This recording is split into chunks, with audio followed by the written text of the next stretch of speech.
Welcome to another edition of Florida Sportsman Action Spotter Podcast. I'm Captain Rick Riles.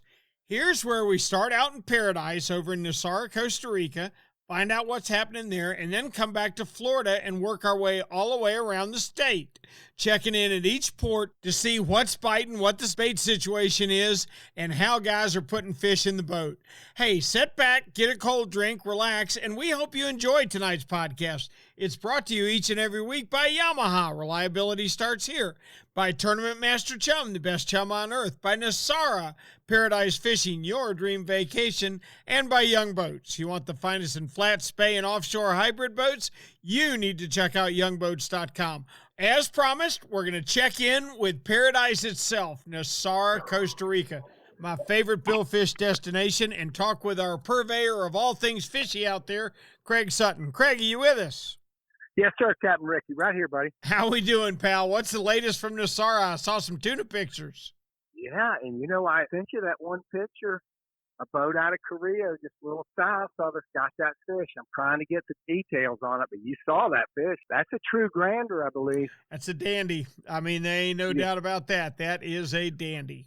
Yeah, this was yesterday, too, by the way, down there. That was Captain Carlos from the Discover was the mate on that boat. Wow. Yesterday. He was the one next to the left of the other mate, but that fish is a true grander. That is a big fish. Yep. That's a big old blue, buddy. Oh, yeah. You can see it in their shoulders when they get that big, Craig. Yeah, that's what impressed me. That fish was as tall as I am. Knock it off, Craig. He was much taller than you were. No, just stop it. I mean, his shoulder was as tall as I am. Give me a break. Oh, okay. On his shoulders, yeah. He's a big one. He's a big boy. That's a big old marlin. And they're doing good on yellowfin tuna. Well, when they can get out there, 1 week they'll go, and then, they have to skip a weekend, and then they can go the next weekend. Well, I tell you what, I know the fish will be glad to see your boats again. they've been. Yeah, I hope they'll be glad to see me. Yep, me too. Me too. As soon as they open up, I'm going to be there about 2 days later. When is that supposed to happen? When are American tourists allowed to go back there? September 1. That's the word that we're getting from the government. They've had several outside influences kind of pushing them toward that. They've opened up without any events to the UK, EU, and Canadian clients or tourists. So I think it's going to be okay. I'll keep my fingers crossed. Fingers are crossed and prayers for you. And, boy, I tell you what, Thank you. I love the picture of that big blue. What a way to kick off reopening down there. I think you're right. I think that fish could be a grander. I sure do. I think it could. I mean, we get a lot of these places say, we get granders all the time. I'm sorry, that's a lie. Yeah, that's true. That's a lie. Yeah. You get the 200, 300, 400-pound fish, 500-pound, but a true grander, even the Great Barrier Reef, that's a place where they say they're at all the time, but that's not true. I mean, guys go and fish there for 15, 20 years every season and never even see a grander. So they're a rare catch no matter where you're at. Yes, sir. But that was a nice one, and that one was caught about 7, 8 miles off the beach. All right, let me ask you a question while we're on that subject. Knowing what a grander would mean for your business down there, you've got her alongside the boat right now. What are you going to do? Oh, we're going to let him go. We ain't hurting that fish. How about that? No way, shape, or form. No, my guys, they are not into that, and neither am I. If we need that for publicity, we need to go market it some other way. That's just not the kind of marketing we're going to do. Like the stance when we took on Cabrera. Everybody that I talked to in our general area, they said, yeah, we need it, but nobody else would take the stand. And they said, well, what about clients if they want to kill one? I said, well, they have to go find somebody else to fish with. Every once in a while, we'll get a guy go, gosh, man, I kind of wanted to eat one of those. I said, but they're slow-growing fish. Explain to them why we took that position. They go, hey, I got no problem. That's great. That's fantastic. Speaks to the caliber of people you're attracting down there. And just for the record, I did have a world record fish on my boat, and I did release it. Did you really? What was it, Ricky? Toadfish. I've shown you that picture. I caught a 9-pound toadfish on the Boga grip. Okay. How about that? And I let it go. How about that? Can you imagine the fame and fortune that was coming my way? I'm sure of it. I mean, I'm sure it would be instant success. Oh, that's right. I'd have been a legend. They'd have probably put me in the IGFA Hall of Fame for that one. Absolutely. Hey, Crady, we'll talk next week. Thank you, buddy. Thank you, Rick. All right, let's check in up in the northeast corner of the state with our buddy, Captain David Voorhees. David, how are you? Man, I couldn't be any better, Ricky. Good. You fished today? I sure did. How was it? And it was tough. You know, we're looking at water temperature, 87, 88. Oof. But you know who likes that temperature? The tarpon. Yep. The tarpon love that hot water. And this year, we have seen a lot of tarpon, both inshore and along the beach. Rick, I don't recall seeing this many baby tarpon, and I'm talking about 20-inch tarpon, little deal. babies. Mm-hmm. We're seeing them all over the place, and we're also seeing some pretty nice ones. You know, we're having some come up the intercoastal. Some of the guys that's been fishing in the Nassau Sound area has been doing pretty good on them.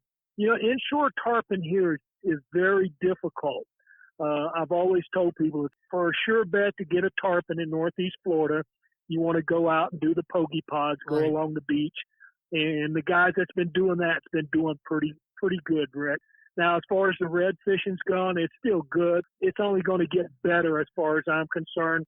I can't wait to see August end and September begin. You know, that's one of the things we look forward to. But we're still getting a lot of big bull reds. They're going to be here till probably we get a good cold snap, but they've come inshore now. A lot of guys are catching them. And I've been doing something a little different than what some of the other guys do as far as fishing for the bull reds. I've been vertical jigging these fish and pulling them out of 30 feet of water, 25 to 30 feet of water, and I'm catching them when that tide just starts to move one way or the other. Once it starts ripping really hard, I pretty much don't have a chance. Yeah, it's hard to do it. And it's really funny because most of the people that's hooked up, they think they're snagged right at first, and then it takes a while for that fish to realize, something just poked me in the lips. I think I'm going to take off. So I use the big motor. I stay on top of the fish. We get them up to the surface, net them. We get a good photograph. And, Rick, I haven't had to vent any fish. I haven't had an issue with any fish. As soon as I let them go, man, they shoot back down to the bottom all healthy and happy. And if you want to go out and have some good trout fishing this time of year, go at night. That's all I can tell you. Trout fishing's been very disappointing for a lot of us. You know, we did see a lot of good trout this year early in the year. They're pretty much spawned out right now. Had a 23-incher this week. Rick, I'm telling you, that fish was so skinny, it was unbelievable. The belly was concave. I mean, she was just completely empty. It's been hit or miss with the flounder. We're still seeing a lot of small flounder, which gives me hope for the future. Every now and then we hook a big one. I like to fish the mouth of these creeks or the flats when they're emptying out. We throw up there either shrimp or a mud minnow or a small finger mullet on a 1/4-ounce jig right into where the water's rushing out. And it's not uncommon for us to pick up 4 or 5 flounder on an outing, but only 2 of those will probably be a keeper, Rick. Right, I mean, right. Most of them are small. Yeah. David, I've caught a few off the dock, one of them 16 inches. That's it. It just hadn't been very good yet. And really, we haven't had the climatic event to make it good. We need a northeaster to come in and start the mullet run and get the bait moving. And, you know, right now we're just kind of stuck in this pattern, it seems like. And offshore, the kingfish are biting surprisingly well. And the mangrove snapper are doing good. But, I mean, it's the same thing every day. You know what I'm saying? I mean, there's no blue water trolling to speak of. There's very few sailfish around. We're stuck in the dog days of summer. And you know, it's going to get better. We're going to roll back around to fall. Hey, I got a question for you. All right? Go ahead. You are, and I've told you this off the air, so I can say it on the air, you are absolutely one of the best fishing guides I know. And maybe the best fishing guide I know. It's true. It's true. And it's got nothing to do with how many fish you put on the dock every day. It has to do with the time that your clients have and what you do. All right, let's say that tomorrow, young David Voorhees Jr., he's 21 years old, he's full of vinegar, he wants to be a fishing guide. What's the best advice you can give him?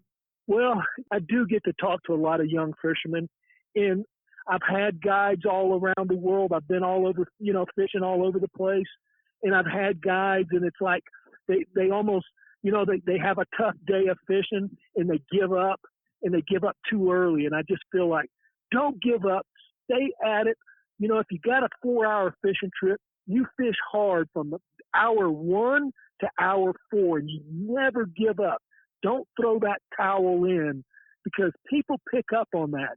And when you give up, they give up. So, So keep it up. I've had a lot of last-minute fish caught. We call the fourth quarter fish that turns out to make a pretty good day.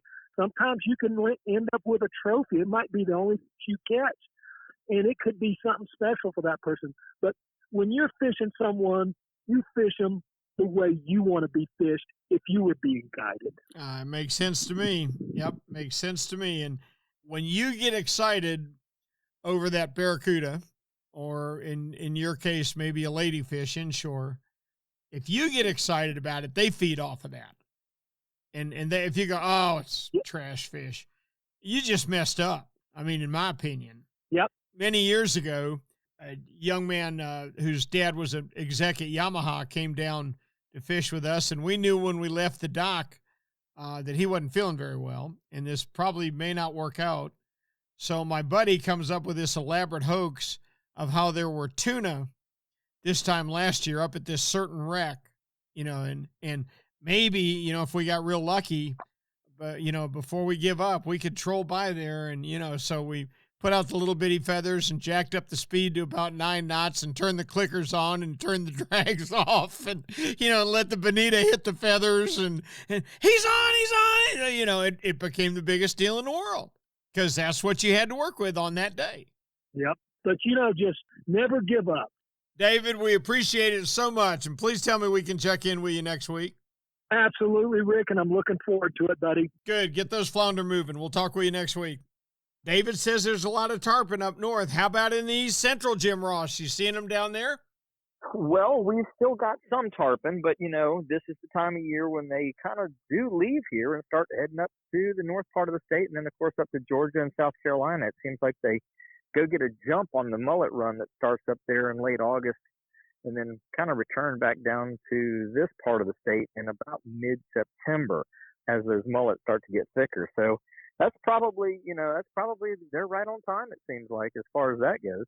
Yeah. We do still have some fish around in the lagoon. I was actually talking with Captain Troy Perez earlier today.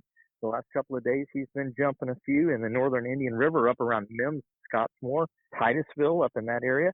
Captain Mike Mann also gave me a report from the Mosquito Lagoon side saying that he's still jumping some fish over there in that Edgewater and South New Smyrna area, mainly on the backwaters, though. He says the fish that are out on the main ICW channel are really easy to see, really easy to find, but those fish have been really fussy and hard to get to strike. And he says the fish that are in the backwaters, anywhere from about Mike's Cut through Three Sisters down to Shipyard Canal, seems to be probably the best case scenario if you're looking for tarpon in that particular part of my region.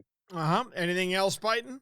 A few scattered peanuts, did a couple of blackfin tuna. Offshore has been a real struggle the last 5 days. Ever since the hurricane, Cap. Yeah. I've witnessed it myself. Yep. Yeah, it has been a real struggle. I've talked to numerous guys. Justin, as an example, my son Justin on Friday, took him 2 hours just to find enough bait to actually go to the reef. Yep. Once he got there, he was marking fish, but he couldn't get anything to eat what he brought. It was one of those things where they had 2 bites. Both of them were more like a lick on a lollipop than an actual bite, like you're taking a chunk out of a cheeseburger. And he said the fish just were so non-committal. He saw 4 or 5 kingfish come up in the spread, look, and then just drop away. Even had one hammerhead shark just follow the boat for about 4 minutes, just kind of looking at the baits, but just still, once again, never really took the time to commit to anything. So, between the full moons just passing, the barometric pressure changing, the stars and moons not lining up like we would like them to, and a little bit of dirty water out there, it just seems like it's been very, very lackluster for the bite overall. Yeah, you just described my day today to a T, Jim. I was off Stewart today, and it took me 2 hours to catch bait, and I never got a decent, hard, solid strike. Caught a couple of bonita. That was it for the whole day. It's just like you talked about. I had 3 or 4 of the biggest cigar minnows you will ever see, and I could bump troll them 5 miles without getting them bit. Wow. I mean, that shouldn't be happening. Those sailfish that are in that region, I know about a week and a half ago, there was a pretty good bite. Are the numbers of fish still there and they're just not committing, or did they just leave? No, they seem to have left, Jim. I was in on that bite a couple of weeks ago and doing 4s and 6s a day. And I mean, it was sweet. And golly, I have now fished 2 days with seeing one free jumper off in the distance, and that's been it. Hey, I got a question for you. Your son came into the charter business with you. What's the best advice you gave him? Become a dermatologist. Yeah. Or marry a dermatologist anyway. Or marry one. Yeah, yep. Exactly. He unfortunately hasn't done either at this point. But I just told him that you cannot control what the fish do. You cannot control whether they bite or don't bite. All you can do is put in time, effort, and work as hard as you can to make sure that everything that you do have control over is perfect. Your lines are perfect. Your hooks are sharp. Your bait is fresh. All of those things that need to be done and that you do have control over, take the time to make sure that they are all 100% right. Because when the opportunity does arise on those tough days, and we all have those tough days, that can be the difference between you scoring a fish or coming home with a goose egg. Yep. 4-hour charter, you work as hard as you can for 4 hours. There's no doubt. Yes. Yep. I think that's great advice. Jimmy, we appreciate it. Let's talk next week when your fishing's better. I'm looking forward to it. And somebody wants to send some fish to the Central East region, go ahead. Tell them, come on. We're ready for them. And how about starving them before you send them? Would you do that too, please? Don't pack them a lunch when you send them. Just tell them to go. You got it. We'll feed them when they get here. Thank you, Cap. Take care, Rick. We appreciate it.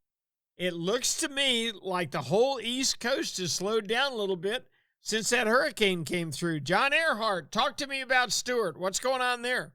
Let's talk offshore. I did fish offshore today. Seems like the conditions are getting a little bit better since the hurricane's passed. The water's cleared up quite a bit. We got some nice blue water out there.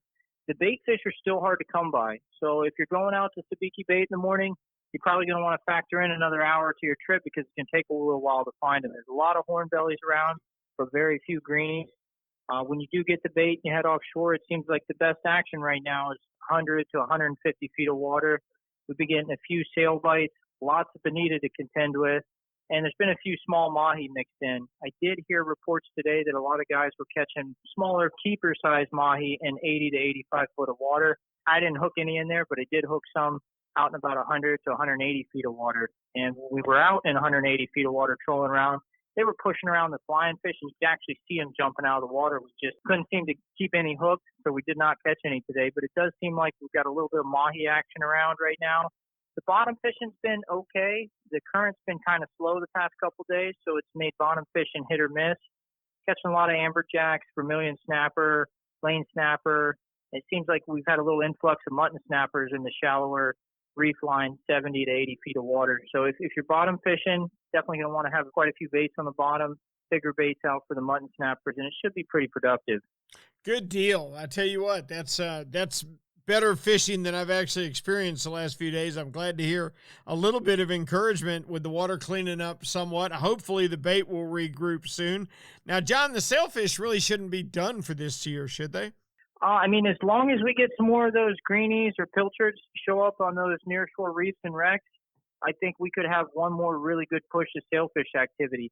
If those bait fish don't show up and they're migrating north or migrating south, whichever way they decide to go after this hurricane, those sailfish are going to be following them. So definitely be following all the regions to see where the bait fish are, for the next 2 weeks, and that's where the sailfish are going to be. Yep, that makes perfect sense, Cap. What's going on inshore? You heard anything? Inshore fishing's been pretty steady for the snook, catching a lot of overslot snooks up to 40 inches, fishing around the inlet still. Big jack crevalles are roaming around. Some mangrove snappers fishing around the mangroves and docks and seawalls and around the local bridges. Been a few tarpon in the deeper channels, fishing mullet.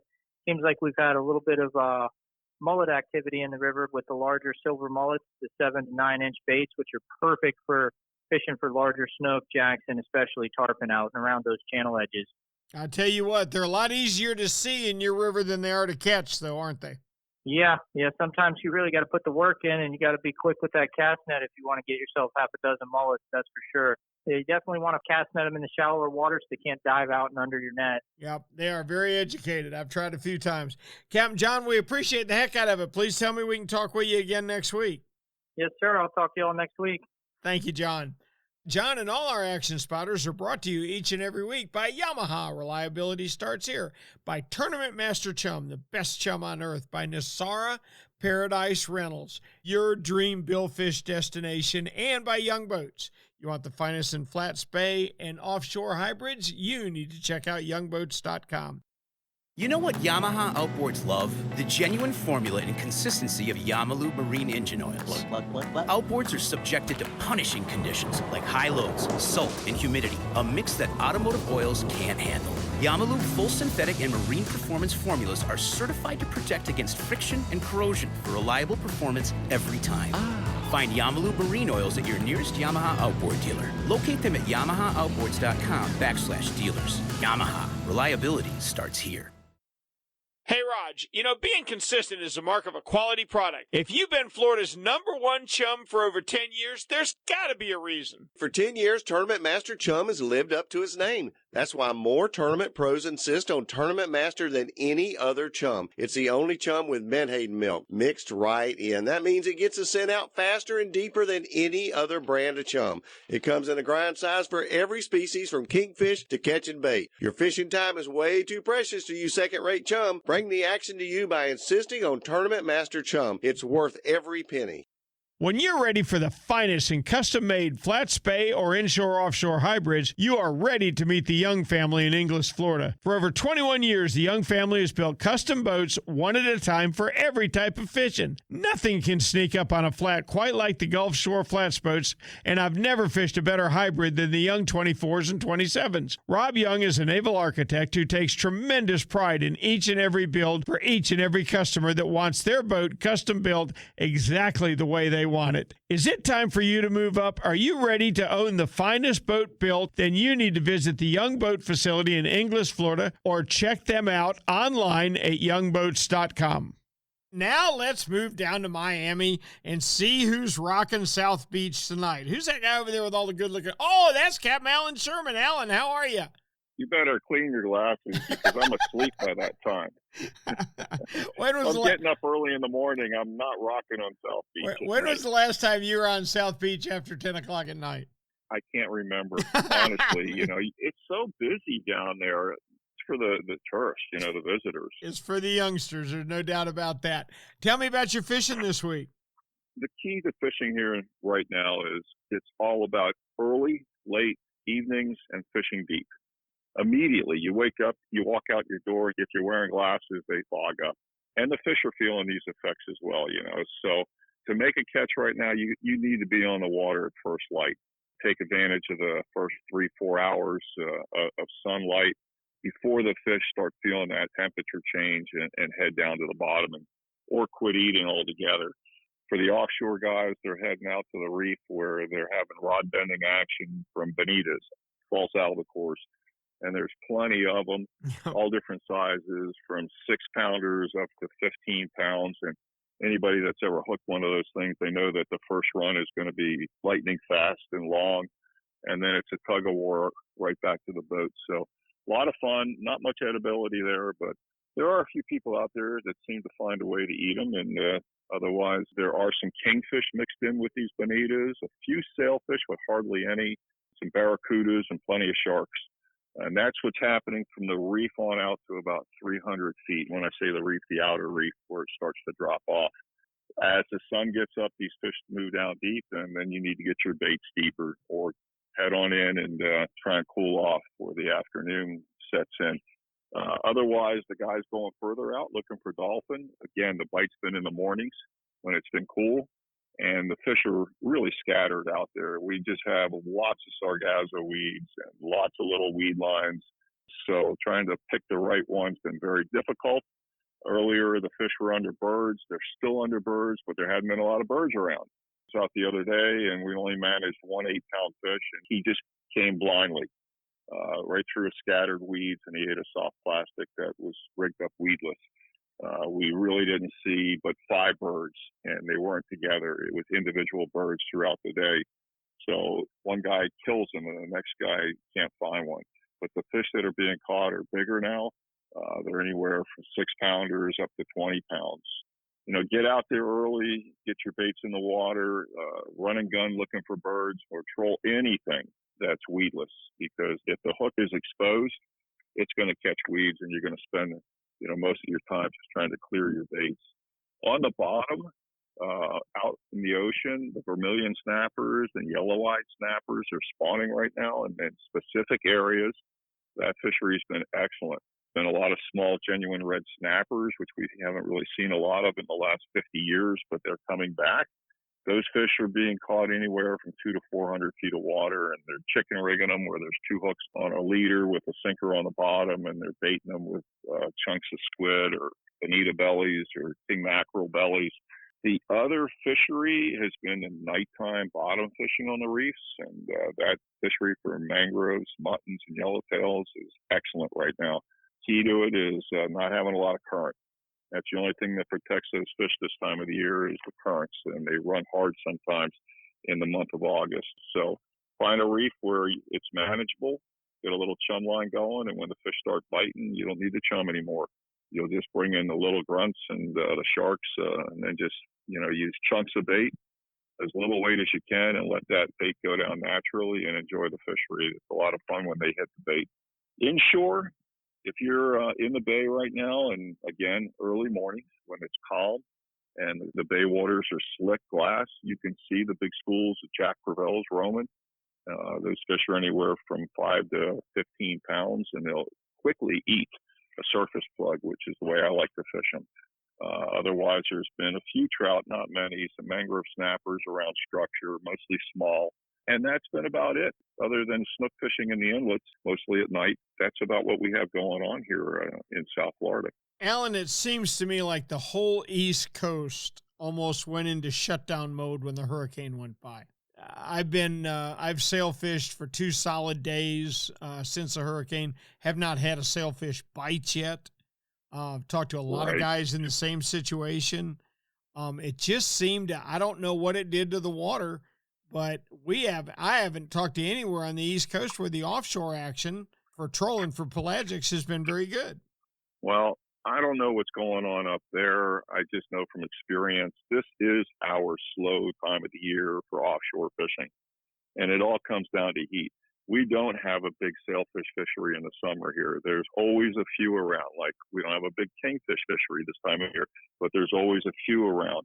And there's certain times of the month, usually it's on the approach of the full moon, where these fish will bunch up. I mean, and I'm not talking about gigantic schools. I'm just talking about more than one a day. Pods, and they'll bite, and you'll catch them. But we don't expect that fishery this time of the year. What the guys are looking for from late June into September are dolphin, mahi-mahi. And in the past, that's what the offshore guys are targeting. This has been a tough season for dolphin, and they've been around recently more than, say, in June when you could hardly find one. But right now, they're scooting by, and it changes every day. Folks need to understand that offshore fishing on the east coast of Florida is driven by the Gulf Stream, which you never fish the same water 2 days in a row. That's right. That's averaging 3 knots an hour to the north. That means over a 24-hour day, that piece of water you were on is 75 miles away. You're in a new piece of water now. I know. That floating piece of debris, that magical piece you saw yesterday, it's up in Maine today. That's about right. So go try and find it. Cap, we appreciate it as always. Let's check in with you next week. I hope our fishing gets better. Well, I look forward to it, Rick. Have a good day. Our thanks to Captain Alan Sherman, who said things are slow in Miami. Boy, I can vouch for the fact they've been slow further up the coast ever since the hurricane came through. But let's go somewhere where it didn't have as much an effect, down in Alamorada, and talk with Captain Nick Stanzik. Nick, how are you? I'm doing good, Rick. How are you? Good, good. You catch any fish on the Broad-Minded this week? I fished a couple trips. One trip was slow. We didn't get any swordfish, but we caught a handful of mahi. And then the next trip we caught swordfish a little bit over 100 pounds and caught a handful of mahi and a few blackfins. So still a couple around. Oh, that's not bad. And neither one of those trips are bad. I tell you, it's been really tough further up the state. What all have you heard? Is the mahi bite staying pretty strong? Yeah, it's decent.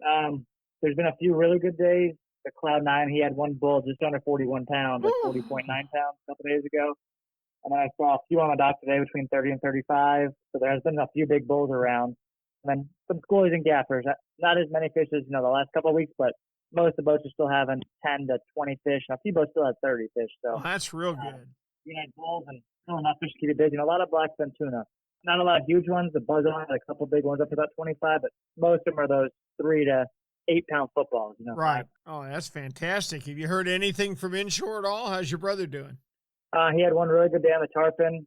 He had 4 bites and caught all 4 of them, which was good because That's rare. he did good on that. And then I saw Captain Charles Hertel. He had some redfish and trout today. A couple days ago, he had a few mutton snappers on the bridges. It's getting hot, though. It definitely feels like mid-August. Yes, it does. Ain't no doubt about that. Now, do you have any night fishing down there at all, Nick? There is, but I don't do it. I sleep at night. Not many of our people do it. During tarpon, say maybe in the springtime, early summer they'll do it at tarpon time, but we don't really get in on the snapper action at night or the tarpon action, to be honest with you. I think most of our guys are ready to go home after they fish 8 or 9 hours. Yep, I can understand that, especially in this heat. Hey, Nick, let me ask you a quick question. If a new kid shows up, he's got his license, he wants to be a guide, what's the best advice you can give him? We do get that question quite often. Networking, trying to fit in with everybody, around, and get people to know you and start getting, overflow trips if you don't have your own business. So, hopefully you have your own website and your own social media and can start doing that. A lot of guys, do trailer when they first start out. And then ideally, not all of them, but a lot of them do like to get to a physical marina where they can put their boat in the water and have it on a rack so they don't have to take it in and out of the water. But go out by and meet people, do a good job, and just, network. And if someone calls you to go fishing, take the trip, because people stop calling you if you say you're busy that night, or you fish 5 days in a row and you're tired. Starting out, you got to build that business, and that's when you got to grind to really get it going. Yep, you're absolutely right. So for the young guys now, it's all about the networking. Get those pictures on Instagram, huh? Yeah, that helps a lot, with social media, website. I used to do the occasional TV show, magazine articles. Just put yourself out there and make it count, and try to take good pictures, shoot video, and try to become friends with the local people in town so they can give you some business and help get you started if they have extra. Perfect.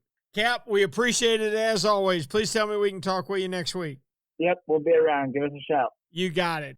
I tell you what, he had the best report of anybody coming all the way down the East Coast. That hurricane, when it went up the East Coast, took all the fish with it, but it didn't bother him down in Alamorada. Nick had a great report. I bet we can get a great report out of somebody else I know, too. None other than the 10,000 Islands mayor, Steve Dahl. Steve, are you with us? I am. How you doing, Rick? Good. How we doing, Cap? I'm doing well. Kind of figured everybody on the east would be affected by that storm. I'm glad to hear Nick did pretty good. A lot of guys were down in the Keys this past weekend for typical August for lobsters and stuff like that. So I'm sure he saw a surplus of boats out there and still caught them. That's good. Yeah, it sounded to me like the lobstering was very good this year for the most part, and they're still catching mahi. They're catching 35-pound mahi down there on a very regular basis. Oh, that's great. That's great. Yeah, I got the same sentiment. Fishing's been great. Kind of had a dry spell there a little bit, and while there's a surplus of rain, elsewhere in the state, we're kind of getting our normal afternoon patterns of consistent rains, and that's really helping curtail these 88 to 90 degree water temperatures in the backcountry. So our water temperatures are 84. It's still warm. We're noticing a huge difference in how the fish are responding to it by having that drop 4 or 5 degrees or so. And the crazy part is we're seeing some traditional wintertime fish show up, which it hasn't cooled off that much, but it's making me start to think it might be January or February. We're catching pompano and trout like no tomorrow. We're catching pompano in Jacksonville, and we never catch pompano in August. Yes. Okay. I don't know if it's a barometric pressure thing or these are the things I love. I love trying to figure out this endless puzzle of why they do what they do. I'm not talking just a bycatch of pompano. I mean, something you can make a charter out of in Target. You can catch a dozen pompano, no problem, down by us right now on some sandy shoreline. Real easy fishing, just hopping a jig, Don't even need any bait on it. It's just a simple tooth jig. I like using like a 3/8 ounce to kind of get it right down in the sand. I like that tough sand, if you will, Mm-hmm. when it hits the bottom. Just a kind of a hop, let it flutter, hop, let it flutter. And they're smoking it right on the drop. There's some trout mixed in there, but we're catching the pompano fairly shallow, 6 feet of water, real clear water. I mean, it's fun. That's I mean, fun. really. Oh, yeah, that's a lot of fun. Yeah, found those on accident with another captain one day. We kind of just drifted into the sandy beach area after catching some trout, and both hooked up on pompano, and they've been there for probably 3-4 days now. So that's been fun. And the trout, I'm telling you, Rick, it's like wintertime. I mean, it's not uncommon to go out and catch 30, 40 trout these days. How weird in is the middle that? of August. How weird is that? I know. It just makes no sense. You don't even need, shrimp on a popping cord. You could go out there with paddle-tail swim baits, top waters if you get there in the morning, or you get some overcast skies. So backcountry stuff's doing pretty good. They're throwing some redfish, a little bit smaller snook than usual. Those spawned out females are still kind of recovering a little bit, and they'll start their migration probably here in September, or maybe the latter part of this month if we continue to have this slightly cooler water temperatures. So backcountry is on fire. A lot of different species are in play.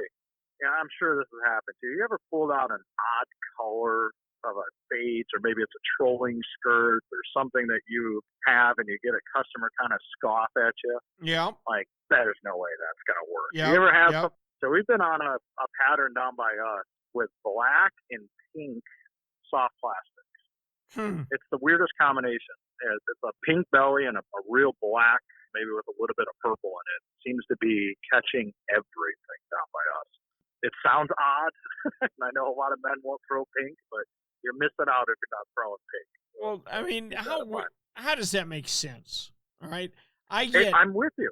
I get so crazy because if I don't clip off the fin of a ballyhoo just the right way and have the chin weight positioned perfectly between his gills so he swims straight up, all right, and he doesn't need to swim with his whole body, just his tail, okay, and if I can rig that perfect bait and he swims straight up and looks just like a bait fish going through the water, a blackfin tuna will come and eat it.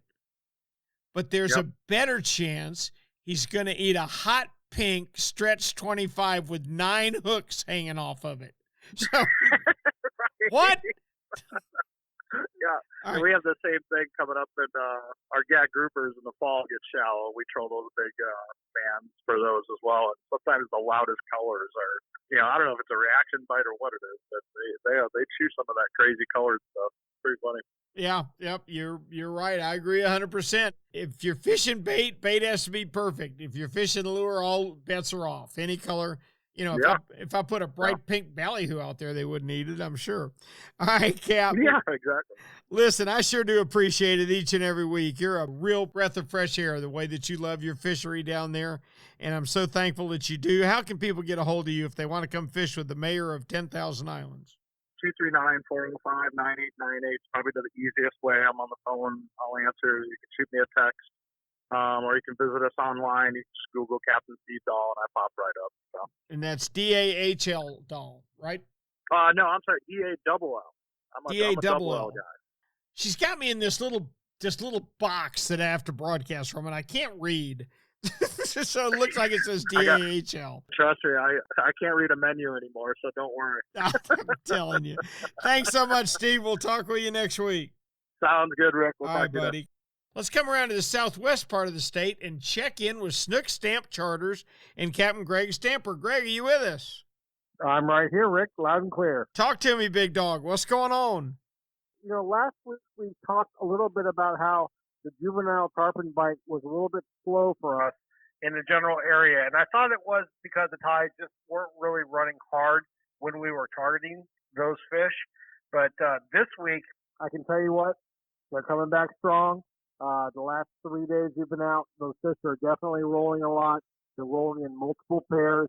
And when they start getting giddy, they start slapping their tails on the surface. And that's how I know they're happy again. So we've had a great last couple days. It took a little while to get there, but they're full speed again. And I'm looking forward to probably another week and a half of this, which I'm sure you'll hear about next week when I talk about the numbers game, how many we got and how many we lost. Now, the snook have been fantastic, but they're not gigantic in the back bays for us. We're talking about fish that are anywhere from 15 to 30 inches. The big fish that I've seen all week, Rick, have continued to come from these offshore wrecks and reefs.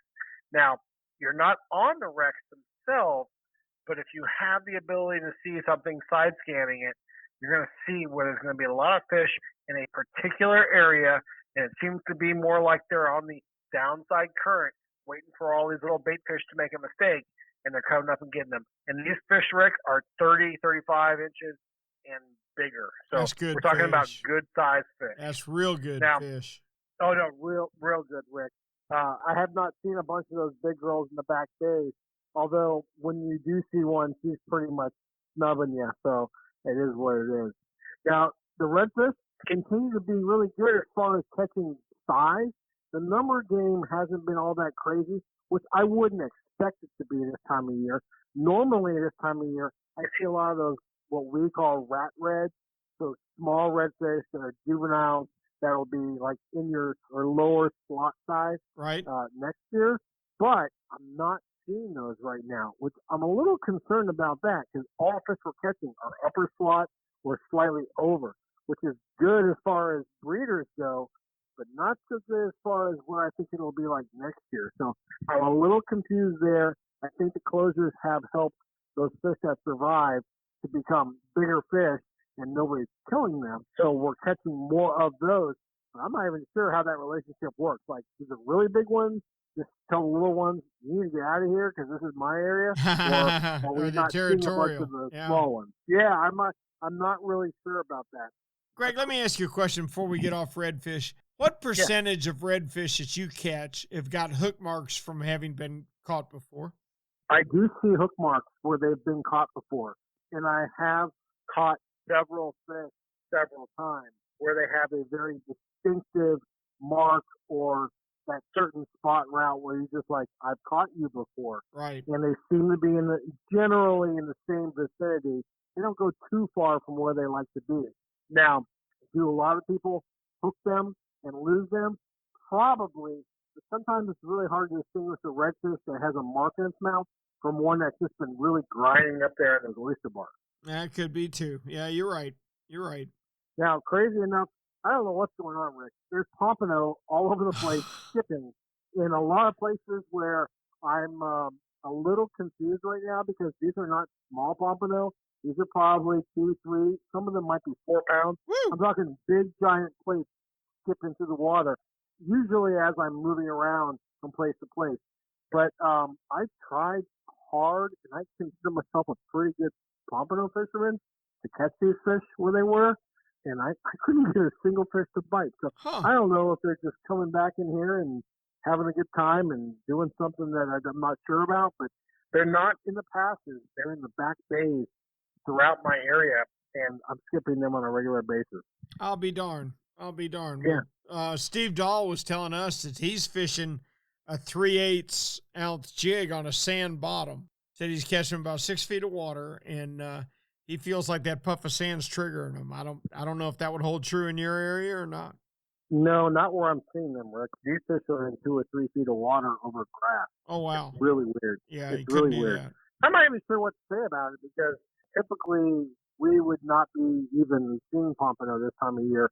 But the pompano that weren't here when they should have been, when we could have been crushing them, I don't know. I guess now they're like, we should go back and check that area out. I don't know what to tell you.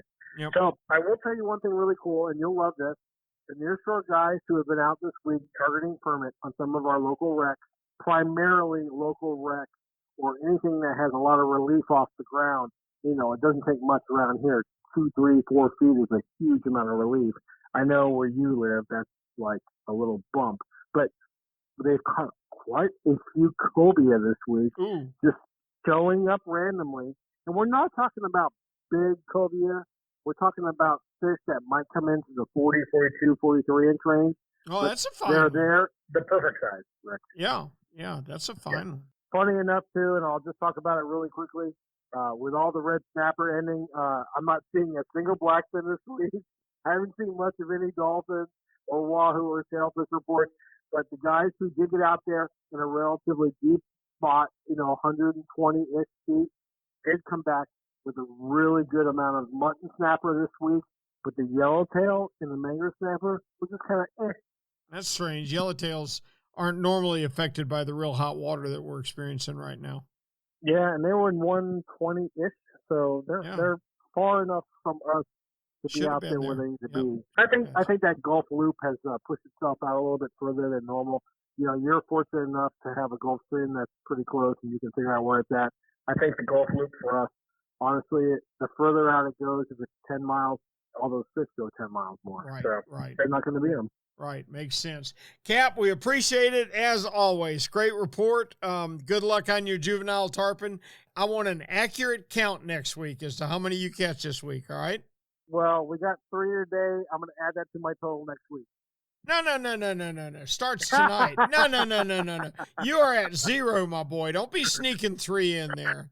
All right. I love you, buddy. I'll talk to you later. Thanks, Greg. Take care, buddy. Let's pull up into the West Central region and talk with our buddy Ray Markham. Ray, how are you? Great. Just wonderful. How you doing, Captain Rick? I'm doing fine. I want to know how your fishing is. Your fishing's a lot better than it was a couple years ago right now, isn't it? Well, it's better for sure. Fishing is one thing. Catching sometimes is another. Yep. And then being able to keep something is yet another thing. So we're still waiting on FWC to give us the go-ahead to open snook trout and redfish here. But the catching has been very good.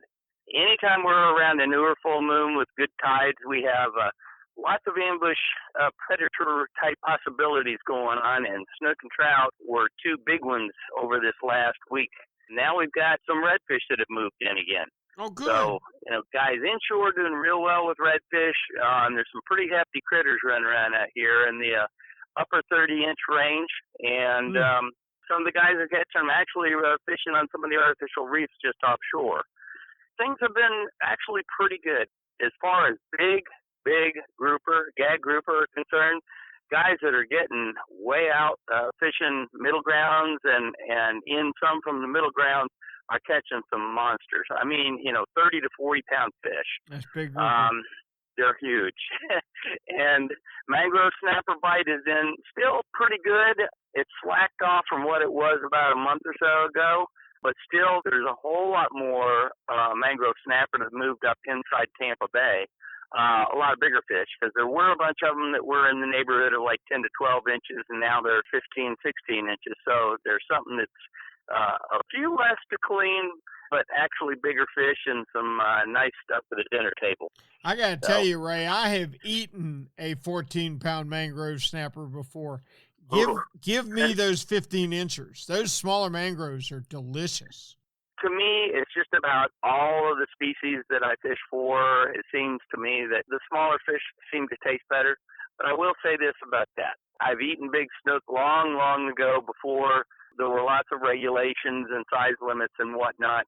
And I honestly couldn't tell the difference between a 40-inch snook and an 18-inch snook. And I remember back in the day when 18 inches was the minimum. And you could keep, I think it was 4 back then. I think we can keep 1 now whenever they decide to open it. And on this coast, it's 33-inch max, and your coast over there on the east side is 32. So, yeah, it's a little bit different everywhere you go, so you got to really pay attention to the size limits and the bag limits. So even within my West Central region that I write about, we have 2 different bag limits for trout, and size limits and things are all going to be a little bit different sometimes. So I got to tell you, it's always fascinating to me what you just said. You said a 40-inch snook tastes the same as an 18-inch snook. But you look at other fish. You look at snapper and grouper and cobia and amberjack and, I could go on with redfish, go on with a long list. And there's a tremendous amount of difference in the smaller ones than there are the bigger ones. And it's just funny. Definitely is. It's funny to me how it affects some species. It doesn't affect others. Well, the other thing to consider, too, I mean, when you're talking about pelagics like tuna and mackerel, and whether it be kingfish or Spanish mackerel or ceros or whatever, as they get older and larger, they do accumulate more mercury in them. So it's something else to think about when you're harvesting fish. You don't always want to get the gigantic fish to take home to dinner. I mean, they're nice for picture and that kind of thing, measurements for a mouth. But the really good ones just kind of let go and make them breed some more. You got it. Captain Ray, we appreciate it so much. Thanks for a great report, and we look forward to talking with you next week. Catch you later, guys. Appreciate All right, buddy. it. Now let's pull up into the Big Bend and check with the mayor of Homosassa himself, Captain William Toney. William, how are you? Doing good down here in downtown Homosassa. We had a motorcycle go by a minute ago and didn't recognize it, but I guess we'll let them in to come eat some wings or whatever, or come out scalping with us tomorrow. I tell you what, the ladies down at City Hall will be talking about that for a while now. You don't see that every day. we got news, man. We got news. I got you. God, I love Homosassa. I want to come back there so bad already and eat more scallops. Tell me about your fishing this week. Well, what I've been looking at inshore-wise, redfish is starting to get a little better. Looking forward to those first schools that are going to show up. And my prediction, since we had an early full moon in the first year of the month, I'm thinking about the new moon coming up. It'll be our first push of our actual school redfish to come through. And they're not bull redfish like maybe you guys get over on the inlets there, but ours are, average between 24 and 30 inches and real shallow water and just a blast to catch. So that's something I'm really looking forward to. Oh, good deal. Good deal. How was your fishing this week? This past week, we got redfish, of course, but something that's really cool, real shallow water mangrove snapper. And I wrote about it last week in my online report with Florida Sportsman about a rally. When they bite, you got to get on it. I tell folks that fish with me, I know it's a nice fish, throw it down and get your line back in the water. We'll take a picture of the dock, because when the mangrove snapper turn on these little shallow springs or shallow rocks, you got to keep that bait in the water because it happens real quick. And when they go to biting, you just keep it rolling. A lot of times, if they're biting real good, I don't even bother. If he looks big enough, then he's on the deck and get that baited up and get that hook back in the water and stay right on top of them. And it happens real quick, and then it shuts off even quicker when it does happen. Now, William, what's your favorite bait for mangrove snapper? I like fresh live shrimp. Now, depending on the current and everything, a 2/0 or a 3/0 hook buried up into, say, your index finger size shrimp, because once they start getting wise, they scrutinize your bait, and I believe they can see your knots and everything. And I've gone down as much as like 15-pound fluoro on your leader just to try to fool them. But it generally happens that when you put that shrimp in the water and they start hitting them, get all the baits in there, because it don't take long for them to shut down. And it always seems at the peak of high tide, right when the tide makes a stand and it's not moving any direction, is when it always seems to happen the best for me. I have always been impressed with mangrove snapper. They're just smarter than red snapper. There's no other way to describe them. They are. And I love standing on some of the docks down in Islamorada in those places where they see hooks all day, every day. Oh, yeah, I know. And they're big. and it's so funny because I had a professor in college that argued with me forever that fish were incapable of learning. Oh, no, I don't believe that. I said, you've never been to Islamorada, have you? I mean, no. That's just not true. All right, so it's live shrimp over the rocks, right? Yep, absolutely. And free line. And then if there's a little bit of current, I may add a 1/8 ounce jig head. And my favorite color to add, it would be chartreuse. And that seems, out of all the colors I've tried, that seems to get them going. Okay. All right. Have you heard anything from offshore at all? Offshore, there's still some folks going out there, and they're getting gag grouper, but they're having to run further for it. Minimum depth is about 30 feet, which is probably about 20 miles offshore here on the Big Bend, with exceptions of some places up toward Cedar Key or maybe up toward Steenahatchee, which does drop off, but it's got a shallow shelf there also. But out anywhere from 40 to 60 feet seems to be where I've talked to the captains who are getting gag groupers. Now, mangrove snappers out there, of course, are going to grow bigger than they do in 6 and 8 feet of water, so I'm sure they're getting plenty of those also. Gotcha. Okay. William, that's an excellent report. Please tell me we can talk with you next week. I'll be here, right down here. I'm watching the stop sign, making sure nobody comes in and runs it. All right, William, eat a scallop for me. I'll talk to you soon. All right, bud. Have a great week. Thank you, buddy. Now let's head on out west a little bit and get into the Northwest section, and Captain Kevin Lanier. Kevin, how are you? Hey, Captain Rick, I'm doing great. Good deal. What's going on KC Sport Fishing?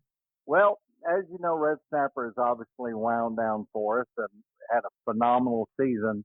Went out today, and I caught the biggest kingfish I've ever caught in my life. We did on our charter. It was 47.6 pounds after we ran 40 miles home and weighed it. That is a dandy. Yes, sir. It was 57 inches long. I'll be darned. Now, how'd you catch him? What were you doing? On the flat line. We were bottom fishing, had a flat line out, and we've been getting some kings on the flat lines. And boy, I tell you what, it's like a race car went by and grabbed the hook on the way by. Yep. How was your bottom fishing?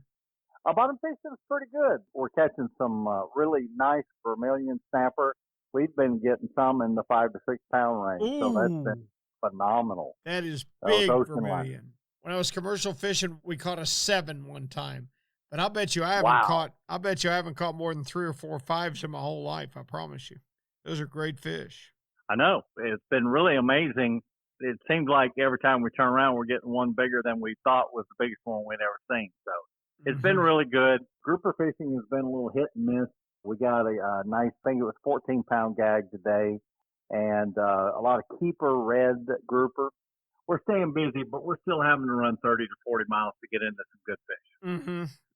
Yeah. Well, it's that time of year. I think we're going to have some kind of weather event to stir things back up again, don't you? Oh, I tend to agree with you. We're running in today, and I'm marked 90 degrees on the water temperature. Woo! Man, is that hot. Man, oh man, is that yes, hot. it is. Have you heard anything from inshore at all? Inshore, the triple tail fishing has slowed down. I think I reported that last week. It hasn't picked up. There are some tarpon rolling in the surf and chasing the big schools of thread fins, and haven't heard any success yet, but a few guys are out there targeting them and looking for them. So cobia are still around. We heard of one caught just the other day. So they're here. But one thing about this time of year, the pressure on everything goes way down. Yep.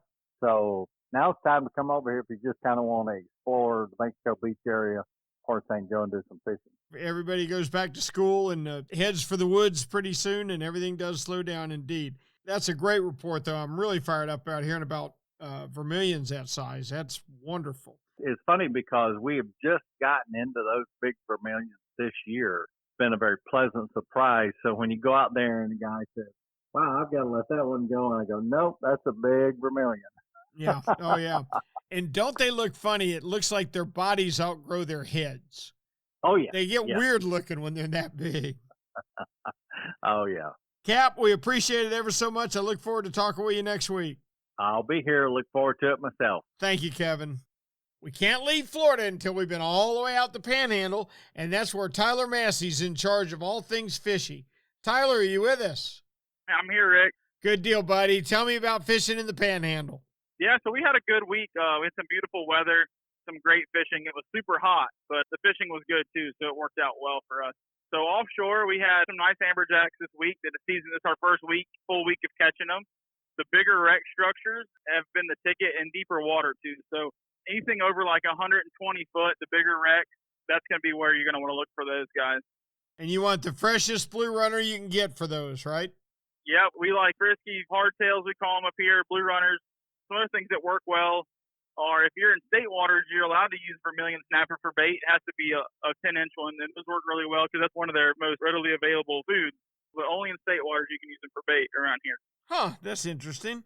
What else have you heard? What else is going on? A couple trips we ran out to some deeper water. We fished for scamp grouper, and we had some good catches a few days. Fishing rocks, so all natural bottom, in about 220 to 290 feet is where we focus.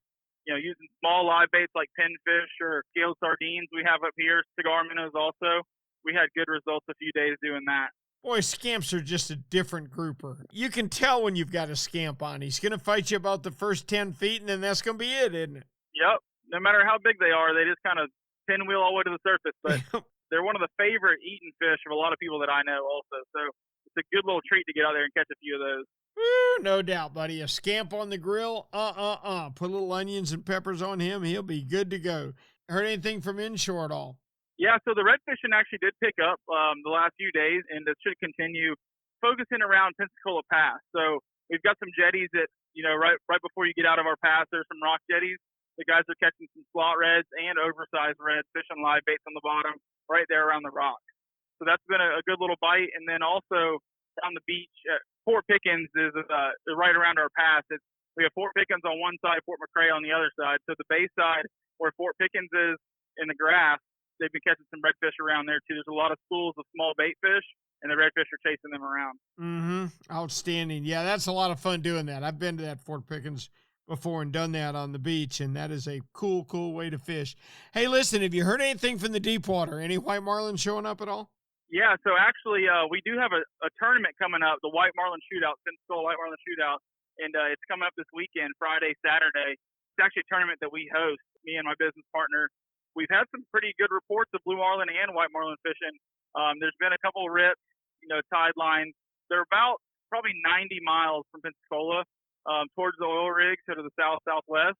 And this past weekend, there was some pretty good catches of blue marlin, white marlin, some nice wahoos, and some nice mahi-mahis over there too. Oh, cool. All right. Well, I've got a buddy of mine with his 34 yellowfin that is dying to come over there and catch a white marlin. He's never caught one. So you're in charge of letting me know when it's time for us to come, all right? We'll have some good offshore blue water reports from after our tournament. So. Good deal. Well, it looks like you're going to get great weather for your tournament, so it should go great. Thank you, Tyler. We sure appreciate it. All right, man. We'll talk to you next week. Our thanks to Captain Tyler Massey for a great trip out to the Panhandle, where he says the white marlin bite is heating up and is going to get good soon. They're doing real well on redfish around Fort Pickens. The West Coast really had the best of it, that and the Keys this week. The East Coast still doesn't seem to have recovered for the hurricane.